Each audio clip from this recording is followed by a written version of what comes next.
Assalamualaikum warahmatullahi wabarakatuh. Perkenalkan, nama saya Aldina Parisanita Makmira, biasa dipanggil Nita. Pada video kali ini, saya akan menyampaikan pendapat apresiasi saya tentang karya sastra. Saya akan menyampaikan tentang novel karya Putu Wijaya yang berjudul Nyali. Untuk mengawalinya, kita akan membahas tentang bagaimana tokoh pengarang dalam kehidupan.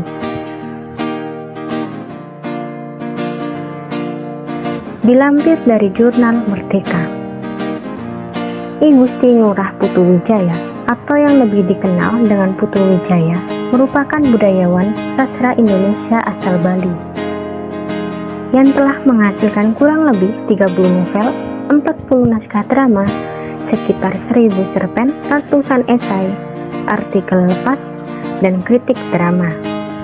Putu Wijaya juga menulis skenario film dan sinetron. Menurut Jacob Sumarjo, Putu Wijaya adalah salah seorang pengarang yang menulis novel dengan cara baru, yaitu dengan bentuk non-konvensional. Ia menggunakan teknik yang mirip dengan yang digunakan oleh teknik arus kesadaran dalam sastra barat. Sedangkan menurut Sumarjo, letak non-konvensionalnya terletak pada tidak adanya kronologi dalam alur cerita. Alur cerita tidak disusun secara urut. Cerita meloncat dari satu kejadian-kejadian yang lain. Selain menulis karya sastra non-konvensional, Putu Wijaya pun menulis karya sastra yang beralur konvensional. Penulis Putu Wijaya dengan karyanya berjudul Nyali. Dalam novel tersebut bukan berisi tentang percobaan-percobaan uji nyali yang terkenal pada zaman sekarang, dikarenakan judulnya yakni Nyali. Namun, beliau menceritakan bagaimana perlawanan pemberontakan pada sebuah negara. Dengan cara-cara yang sadis, cerita disajikan menggunakan hal-hal yang penuh emosi, sehingga dapat disamakan pada sejarah masa lampau yang memang belum memperdulikan hak asasi manusia. Juga tentang bagaimana permasalahan politik mempengaruhi pola hidup di masyarakat. Jika kita lihat dari sudut pandang jurnal Proceedings Senabes Basa, konflik dalam novel Nyali karya Putu Wijaya tersebut mempunyai konflik yang sangat menarik, terutama yang sangat fenomenal di negara Indonesia akhir-akhir ini, yaitu konflik politik, di mana konflik politik tersebut mengisahkan mengenai perebutan kekuasaan untuk kepentingan suatu lembaga atau kerajaan, di mana jalur cerita akan membawa pembacanya untuk terbawa pada masalah-masalah pada masa lampau. Bagaimana sisi politik yang dipegang oleh orang dengan jabatan yang lebih tinggi akan mengelabuhi bawahannya agar wilayah kekuasaan mereka tidak terancam dan tetap berjalan sesuai rencana. Juga dengan perebutan sebuah kekuasaan dengan tujuan ingin memiliki kewenangan yang lebih.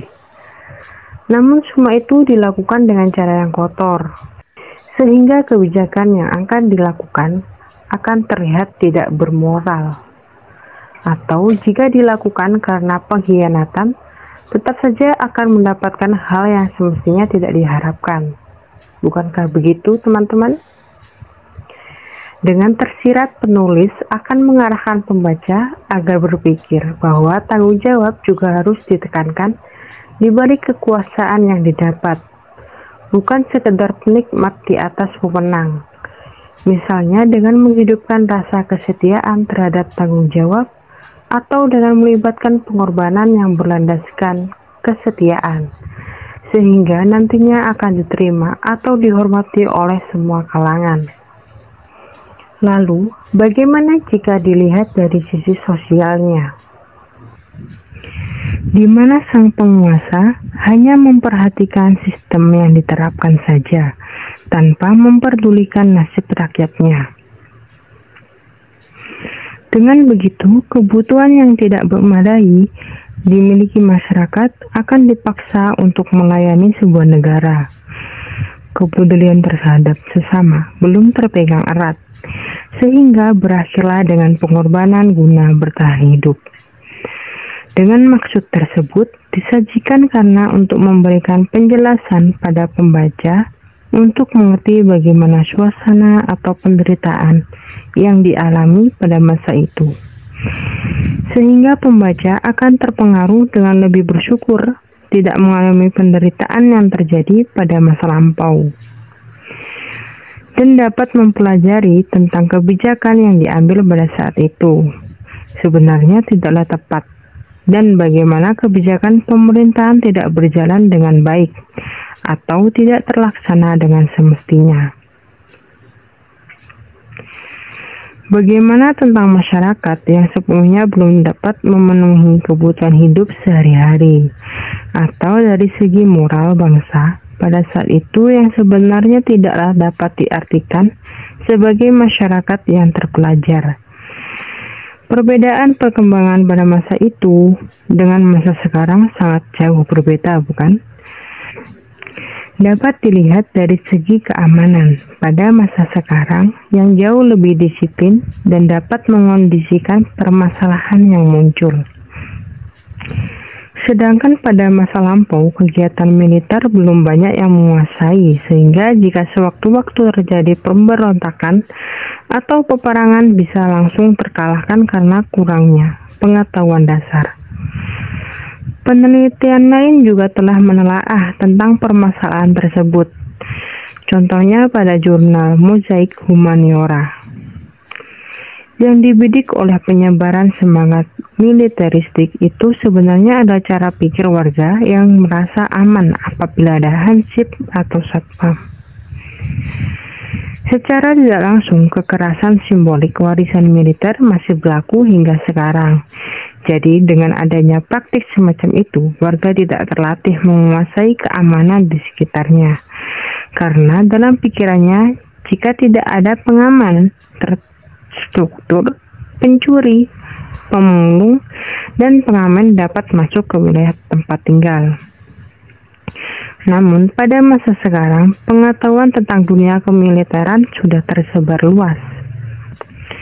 Juga toleransi atau kerjasama antar golongan lebih mendarah daging, sehingga pemberontakan yang terjadi akan lebih teratasi dengan kondusif. Dalam cerita ini, pengarang mungkin terinspirasi terhadap sejarah reformasi negara Indonesia yang tidak bisa dilupakan. Dengan memberikan alur cerita semacam cerita G30 SPKI, maka pengarang diingatkan untuk mengingat sejarah tersebut. Sebagaimana sejarah tersebut adalah cikal bakal berjayanya Indonesia. Meskipun bukan golongan yang digerakkan oleh pemberontak biasa, namun sistem yang diterapkan kelompok ini bertentangan langsung dengan pemerintahan. Dan yang menentang kebijakan tersebut adalah orang-orang yang berada di kedudukan tinggi untuk menentukan bagaimana proses selanjutnya. Dengan membunuh juga dengan kekerasan dan perlakuan sadis pada orang-orang pemerintah. Gerakan tersebut melakukan segala cara agar tujuannya bisa tercapai. Namun, pemerintah yang masih berpegang teguh pada prinsip dengan berpikir secara rasional dan kemanusiaan, berakhir dengan kemenangan meskipun dengan tidak sengaja menghasilkan korban jiwa. Dari sinilah dapat ditekankan bahwasanya segala sesuatu yang ada pada awalnya memang tidak baik secara keseluruhan. Akhirnya hanya akan menghasilkan sebuah korban, tanpa menghasilkan kepuasan. Meskipun pengorbanan yang dilakukan hingga tidak masuk akal, namun jika memang berlandaskan pemberontakan yang brutal akan berakhir mengecewakan. Baiklah teman-teman, ternyata jika ditelaah dengan lebih baik lagi pada sebuah karya sastra, dapat mencangkup banyak hal dari fakta sejarah dengan mengenal pengarang sebuah karya sastra dan dari segi manfaatnya. Sekian pada video kali ini dan terima kasih. Akhir kata, Wassalamualaikum warahmatullahi wabarakatuh.